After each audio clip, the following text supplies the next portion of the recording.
রাসূলুল্লাহ সাল্লাল্লাহু আলাইহি ওয়াসাল্লাম আল্লাহর কাছে সদা সর্বদা দোয়া করতেন, ইয়া মুকাল্লিবাল কুলুব সাব্বিত কলবি আলা দীনিক। হে অন্তরকে পরিবর্তনকারী, আপনার দিনের উপর আমাদের অন্তরকে স্থির রাখুন। কারণ অন্তর তো আল্লাহ সুবহানাহু ওয়া তাআলার দুটো আঙ্গুলের মধ্যখানে থাকে। ইউকাল্লিবুহু কাইফা ইয়াশা, যেমনি ভাবে আল্লাহ সুবহানাহু ওয়া তাআলা চান তার অন্তরকে তিনি পরিবর্তন করেন। আপনাদের অন্তরে কি আছে বলুন, একবার ভাবুন, অন্তরে আপনাদের কি আছে? ওই আয়াতটিকে আমাদেরকে কাঁদাবে না, যেখানে আল্লাহ সুবহানাহু ওয়া তাআলা বলেছেন, ইয়াউমা তুবলাস সারাইর ফামা লাহু মিন কুওয়াতিন ওয়ালা নাসির। সেদিন সব গোপন জিনিসগুলো আল্লাহ সুবহানাহু ওয়া তাআলা এর সামনে উন্মুক্ত হয়ে যাবে, এবং সেই দিন তাকে সাহায্যকারী কোনো শক্তি থাকবে না, কোনো সাহায্যকারী সেদিন তার জন্য থাকবে না।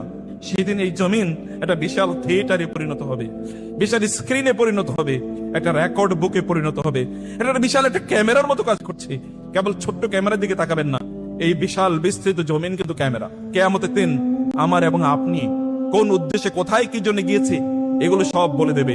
আল্লাহ তাআলা বলবেন, তোমার অন্তরে কি ছিল সেগুলো সেদিন বিশাল স্ক্রিন দেখিয়ে দেওয়া হবে। অতএব গোপন করে কোনো কিছু থাকবে না। জাস্ট আস্ক ইউরসেলফ, কেন এখানে বসে আছেন সেটা জিজ্ঞেস করুন। কেন আপনি নামাজ পড়েন সেটা জিজ্ঞেস করুন। কেন আপনি রোজা রাখেন সেটা জিজ্ঞেস করুন। কেন আপনি দ্বীনের কাজ করেন সেটা জিজ্ঞেস করুন। কেন আপনি সালাত আদায় করেন সেটা জিজ্ঞেস করুন। যদি if it is not for Allah, আল্লাহর কসম এটা আমাদেরকে বাঁচাতে পারবেন।